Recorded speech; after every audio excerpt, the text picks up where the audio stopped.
Bienvenue sur Caraïbes Entrepreneurs, je suis très content de te retrouver pour ce nouveau podcast. Aujourd'hui, je vais te poser une question. Pourquoi personne n'achète tes produits? Et je vais te donner la solution, comment corriger cela.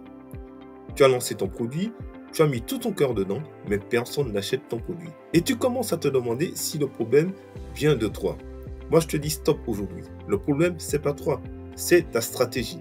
Et aujourd'hui, je vais t'expliquer pourquoi personne n'achète tes produits et surtout comment corriger cela. Alors écoute ce podcast jusqu'à la fin. La vraie raison numéro 1, tu parles de ton produit, pas de ton client. Quand tu présentes ton offre, tu dis souvent « Mon e-book fait 40 pages, ma formation contient 6 modules, mon pack Canva est super complet. » Mais le client, qu'est-ce qu'il pense lui? Tu sais ce qu'il pense? Il se dit « Et moi, qu'est-ce que je gagne là-dedans ?» La vérité, c'est que les gens n'achètent pas des produits. Ils achètent des transformations. Ils achètent du résultat. Ils veulent une solution réelle à leur douleur. Ils veulent une solution réelle à leurs problèmes. Par exemple, personne n'achète une perceuse pour la perceuse.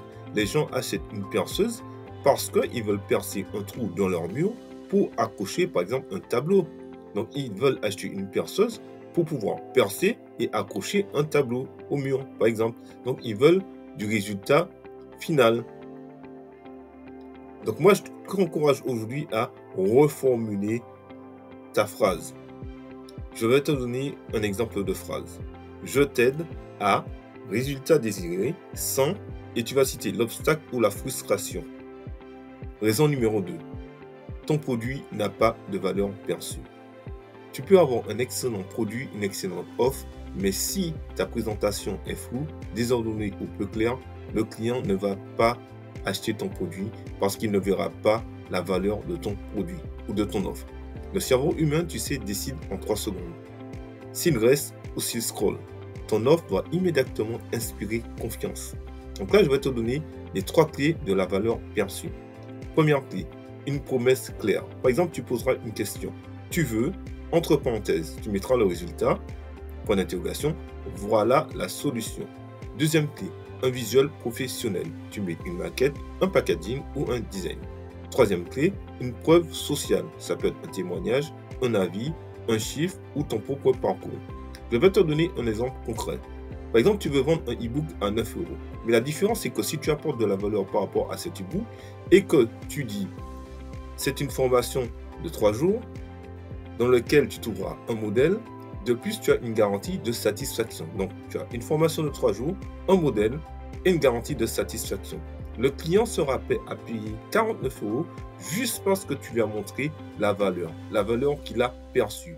Parce que ton prix ne fait pas peur à ton client si ta promesse rassure. Parce que là, tu as rassuré ton client, ok, et qui sait au bout de 3 jours, ok, il va pouvoir apprendre quelque chose et de plus, tu as rajouté une garantie de satisfaction. Donc, en gros, cette promesse rassure ton client. Raison numéro 3.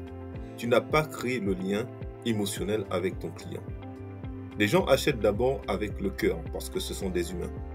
Puis, ils justifient avec raison. Et la majorité des vendeurs oublient cela. Ils oublient qu'en face d'eux, ils ont des humains. Tu veux qu'on achète ton produit? Alors parle comme un humain. Raconte pourquoi tu as créé ce produit, pourquoi tu as créé cette offre, pourquoi tu as créé ce service. Raconte ton déclic, raconte tes galères, raconte ta mission. Je vais te donner un exemple concret. J'ai créé ce pack parce que j'en avais marre de galérer comme toi au début. J'ai voulu simplifier la vie des créateurs. Quand tu parles avec vérité dans cet exemple, tu crées de la connexion. Et la connexion, c'est ce qui fait cliquer ton client sur le bouton acheter. Donc aujourd'hui, je t'invite vraiment à corriger cela et je vais te donner des astuces. Il faut tout d'abord que tu racontes ton histoire personnelle dans tes posts et dans ta page de vente. Donc si tu n'as pas encore de compte sur Instagram, TikTok, YouTube, je t'invite dès maintenant à créer un compte. Il faut que tu te montres dans des stories, dans des vidéos et même dans des audios ou même créer des podcasts comme moi. Il faut que tu sois aussi authentique. Les gens ne recherchent pas des gens parfaits parce qu'eux-mêmes, ils ne sont pas parfaits. Les gens recherchent de l'authenticité. Les gens n'achètent pas le meilleur produit. Ils achètent la personne dans laquelle ils se reconnaissent. Et ça, c'est très important. Je vais te faire la synthèse de tout ce que je t'ai dit par rapport à ce podcast. Si personne n'achète tes produits, c'est souvent parce que, premièrement, tu parles de ton produit, mais tu ne parles pas du résultat de ton produit. Deuxièmement, tu n'as pas créé assez de valeur perçue.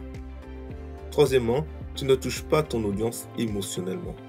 Mais tu sais, la bonne nouvelle aujourd'hui, c'est que tout ça se corrige facilement. Et je suis là pour t'aider. La vente, tu sais, ce n'est pas un don. C'est une compétence que tu apprends chaque jour et que tu perfectionnes. Alors aujourd'hui, je t'invite à faire ce test. Relis ton offre comme si tu étais ton client. Parce qu'il faut que tu te mettes dans la peau de ton client. Et tu vas te poser ces 3 questions. Est-ce que tu comprends en 3 secondes ce que tu gagnes au travers de l'offre que tu proposes, de la prestation du service? Est-ce que tu ressens une émotion? Est-ce que tu as envie de cliquer pour acheter le produit? Donc si la réponse est non, tu sais ce qu'il te reste à faire. Tu dois reformuler, clarifier, humanise ton offre. Et si tu veux aller beaucoup plus loin, je t'invite à t'abonner sur ma chaîne YouTube Caraïbes Entrepreneur. Chaque semaine, je t'aide au travers de différentes thématiques à améliorer ta compétence dans la vente, dans le marketing, dans la communication et aussi à travailler sur ton mindset. Donc, je voudrais te dire aussi que la réussite, ce n'est pas une question de talent. C'est une question de stratégie, de clarté et de persévérance. À bientôt sur Caraïbes Entrepreneur Podcast.